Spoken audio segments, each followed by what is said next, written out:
सभी इधर माता बहनों से निवेदन है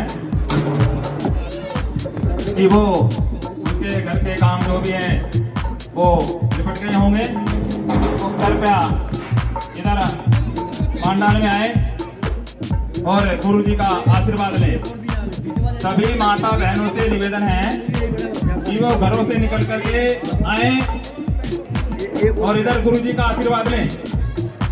जब प्रोग्राम शुरू होने जा रहा है। धन्यवाद।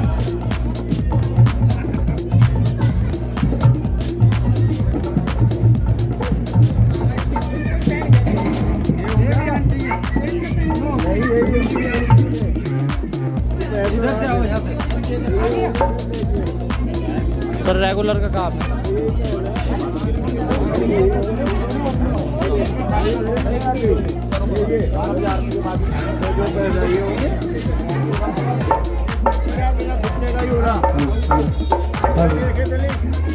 हेलो, हो गया सर, हो गया फोटोग्राफ हो गया। इसमें सभी का सहयोग से ये मंदिर तैयार हुआ है, सभी होगा आगे भी जो भी विकास होगा इसका सभी के सहयोग से होगा।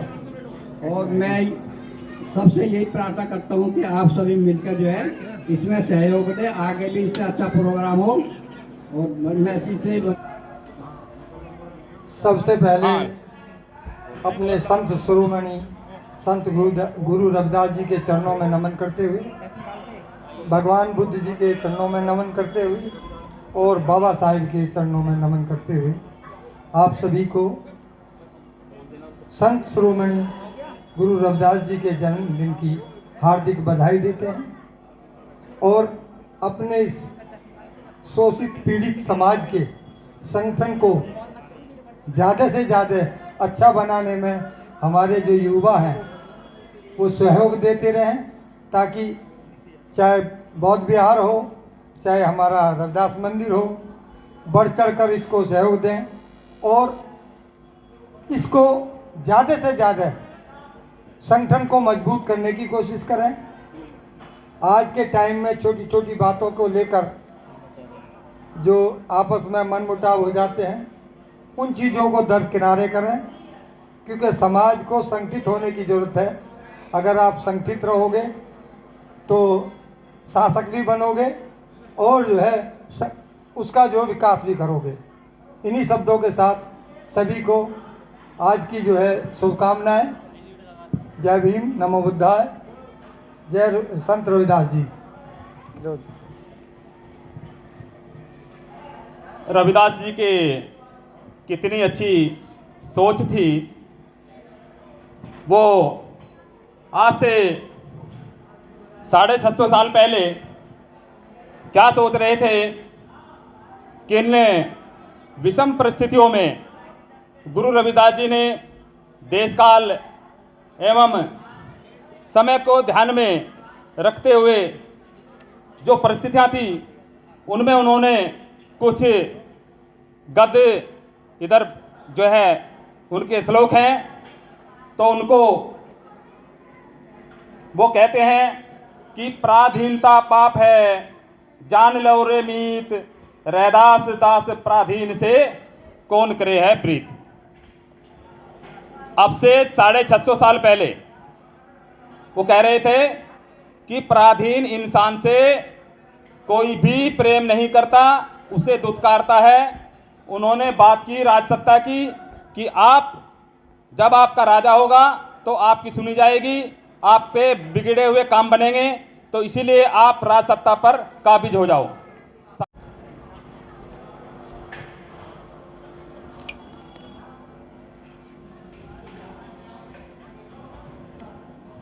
करुणा के सागर भगवान बुद्ध की जय। संत शिरोमणि गुरु रविदास जी के चरणों में अपने श्रद्धा सुमन चढ़ाते हुए बोधिसत्व विश्व रतन बाबा साहब भीमराव अम्बेडकर के चरणों में सत सत नमन करता हूँ। उपस्थित मेरे बड़े बुजुर्गों को मेरा सत साहेब और मेरे साथियों, संत शिरोमणि गुरु रविदास जी का 645वां जन्म दिवस मना रहे हैं।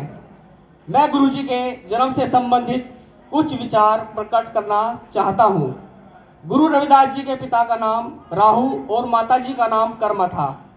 वह वाराणसी के माडू गांव, एक छोटे से गांव में रहते थे। उनका व्यवसाय मृत जानवरों की खाल उतारना था। इस कारण गुरुजी के पिता को गांव-गांव घूमना पड़ता था।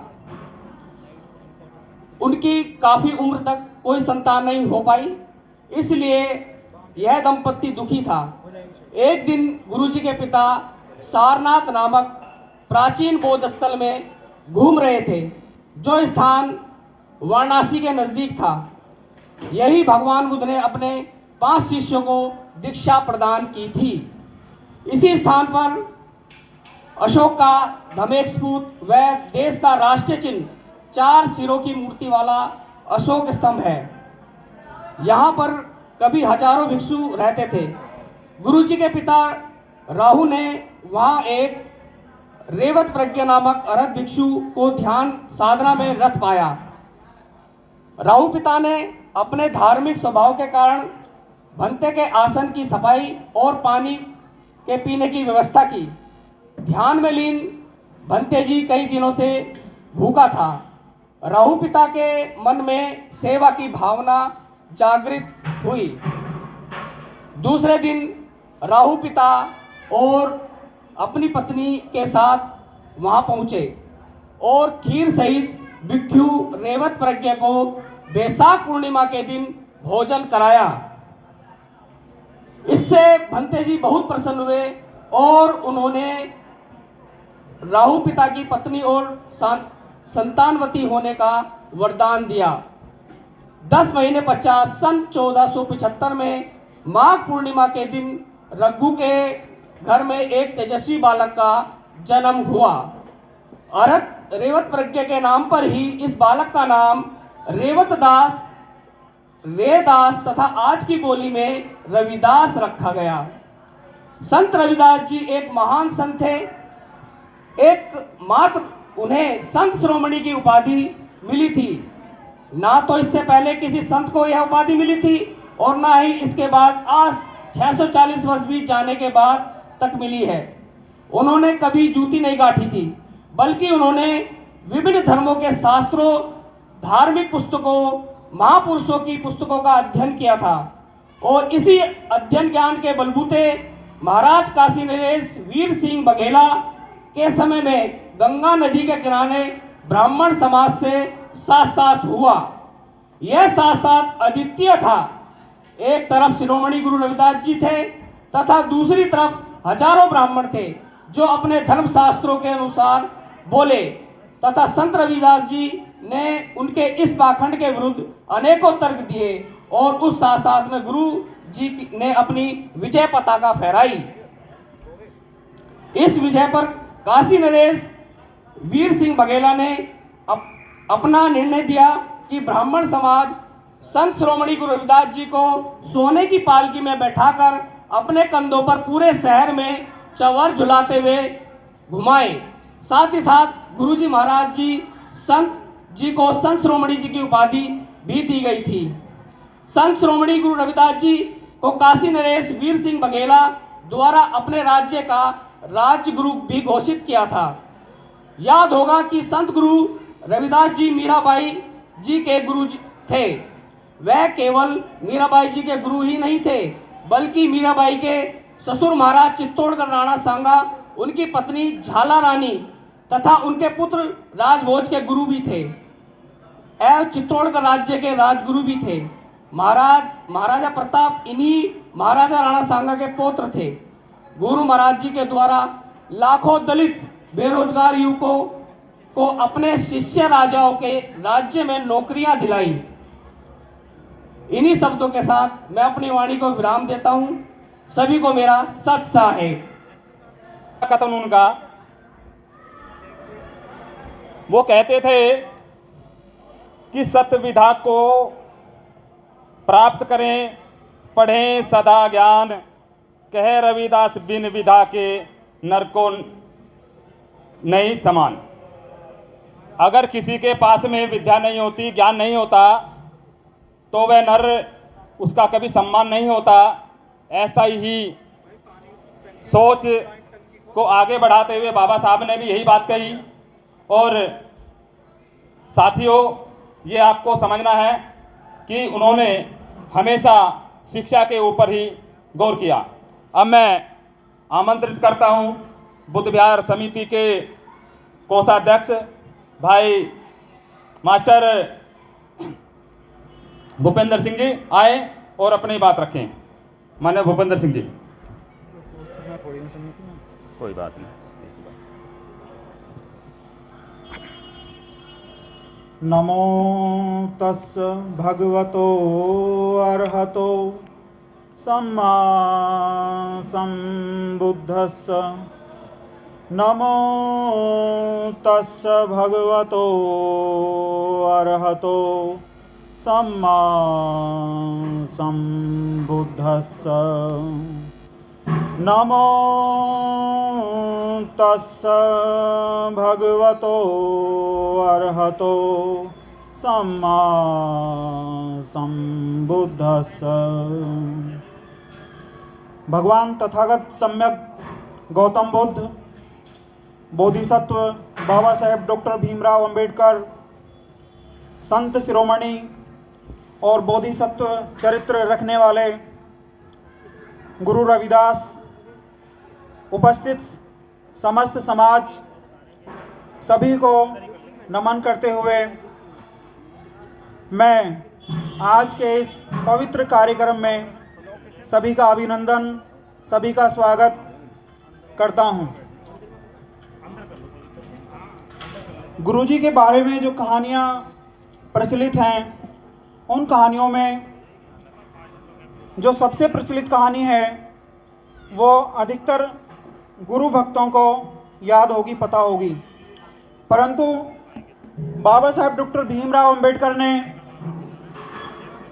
गुरु ग्रंथ साहिब, जो कि सिखों का पवित्र ग्रंथ है, उसमें वर्णित गुरु जी के 40 दोहों के आधार पर ये प्रमाणित किया कि हमारी इस महान जाति में गुरु रविदास नामक एक महान व्यक्तित्व का जन्म हुआ। और उसके पश्चात जब बाबा साहब ने गुरु जी को वो सामने लेकर आए, उसके बाद अनेक कहानियों का जन्म हुआ। परंतु इस बहुजन आंदोलन के लगातार क्रियान्वयन के दौरान हमारे अनेक अध्येताओं ने, अनेक इतिहासकारों ने गुरुजी की सच्ची कहानी को सबके सामने लाकर रखा। जैसा कि अभी बताया गया, वास्तव में गुरुजी का जो जन्म वाराणसी में हुआ और वो सारनाथ के पास है। निश्चित रूप से ये सर्वविदित और सत्य है कि गुरुजी बौद्ध धर्म के सहज ज्ञान के पंथ से संबंध रखते थे। एक परंपरा रही है जो तथागत सम्यक गौतम बुद्ध से शुरू हुई। तथागत सम्यक गौतम बुद्ध और उनकी शिक्षाओं के आधार पर बुद्धिज़्म, या जिसको आज की भाषा में हम बौद्ध धर्म कहते हैं, उसका आविर्भाव हुआ, उसकी शुरुआत हुई। उसके पश्चात सभी इतिहासकारों का यह मत है कि तथागत सम्यक संबुद्ध के बाद 84 सिद्धों का आविर्भाव हुआ। और इन सिद्धों में हमारी इस महान जाति, जिसको हम चमार जाति के नाम से जानते हैं, इसके कई सिद्ध उस परंपरा में रहे। जैसे कि चमरिपा सिद्ध, चमरिपा जैसे कि नाम से ही हम इसका पता लगा सकते हैं कि वो चमार जाति के एक महान सिद्ध थे।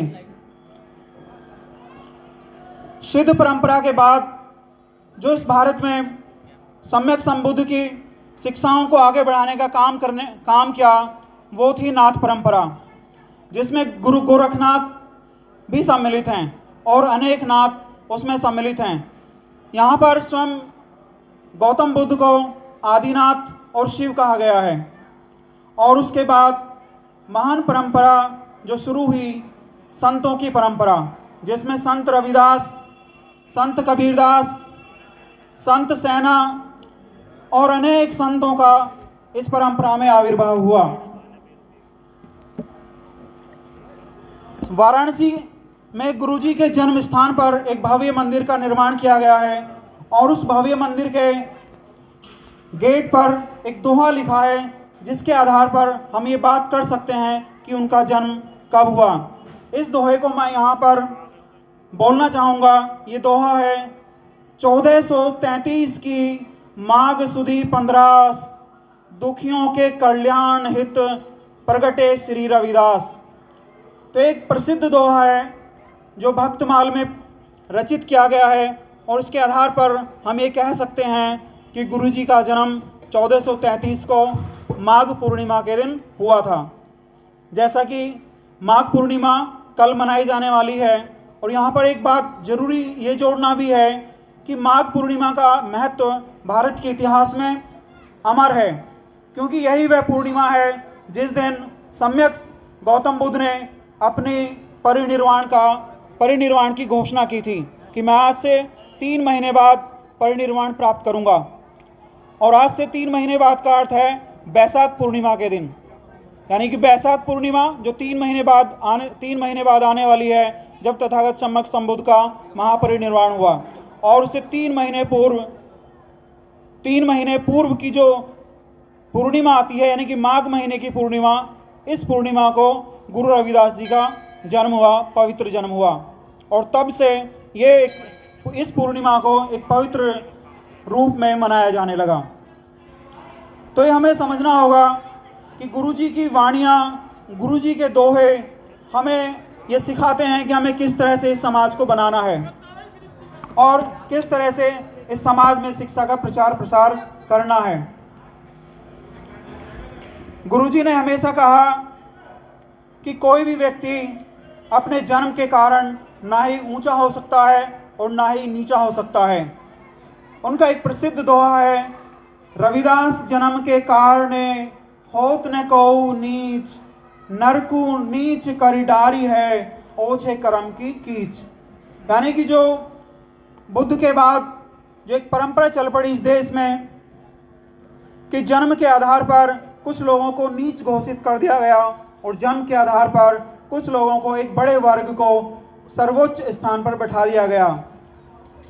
तो इसी का विरोध करते हुए, इसी परंपरा का, इसी व्यवस्था का विरोध करते हुए गुरुजी ने कहा कि जन्म के कारण हम किसी को नीच अथवा जन्म के कारण हम किसी को ऊंचा नहीं कह सकते।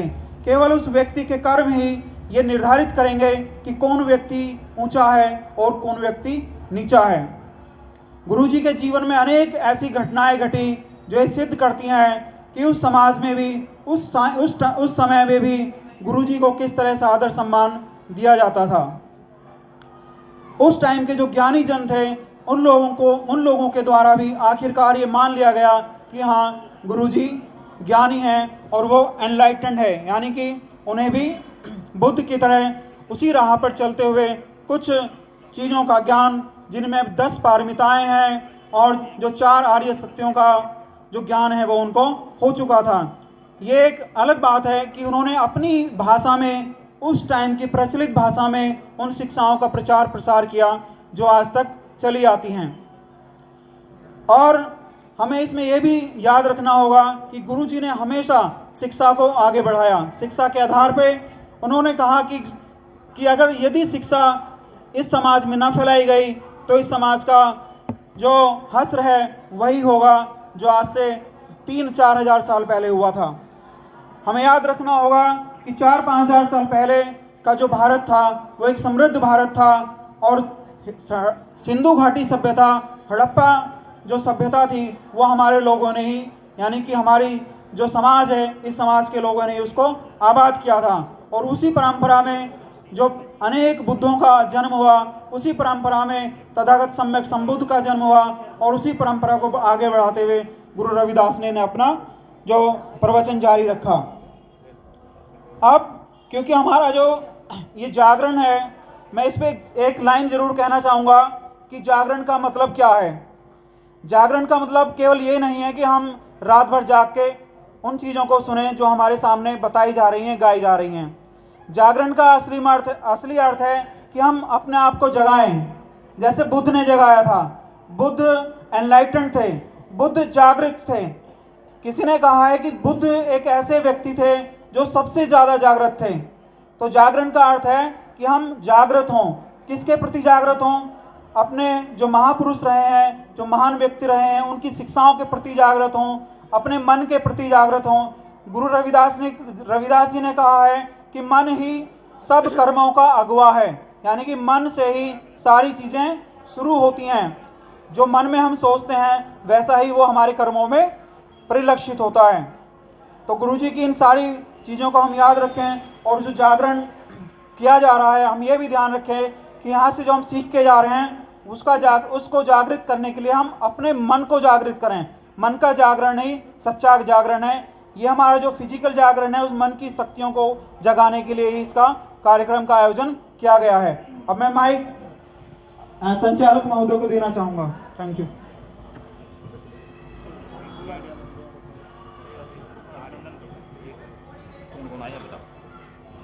हमारे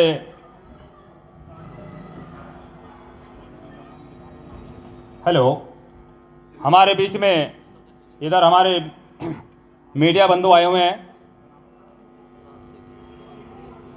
यूटीवी की ओर से मिलेंद्र गौतम जी, जो जाने माने पत्रकार हैं और कई लाख सब्सक्राइबर उनके हैं यूट्यूब पर, वो हमारे बीच में इधर कवरेज करने के लिए आए हैं।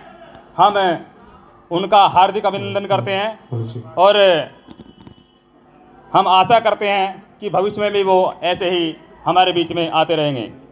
और इधर हमारे समीक्षा संवाद, ये भी एक यूट्यूब चैनल है, उसके पुनीत गौतम जी चीफ एडिटर, वो भी यहाँ पे हमारे बीच में आए हैं। हम उनका भी हार्दिक अभिनंदन करते हैं और आशा करते हैं कि वो भी समय समय पर इधर आते रहेंगे। और उधर एसजे न्यूज़, उनके राजशेखर जी हमारे बीच में हैं, हम उनका भी अभिनंदन करते हैं। और साथी इधर आए हुए हैं।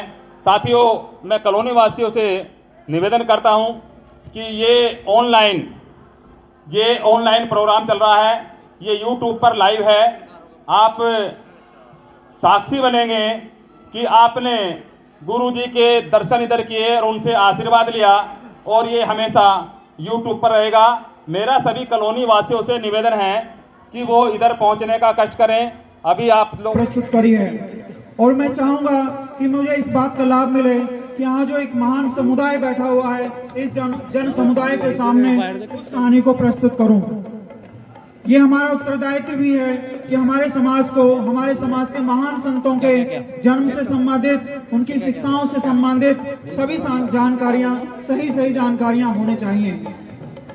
तो जो कहानी चली आ रही है, उस कहानी को मैं एक तरफ रखते हुए महान गुरु रविदास के जन्म की और उनकी शिक्षाओं की एक कहानी छोटे रूप में आपके सामने प्रस्तुत करना चाहूँगा।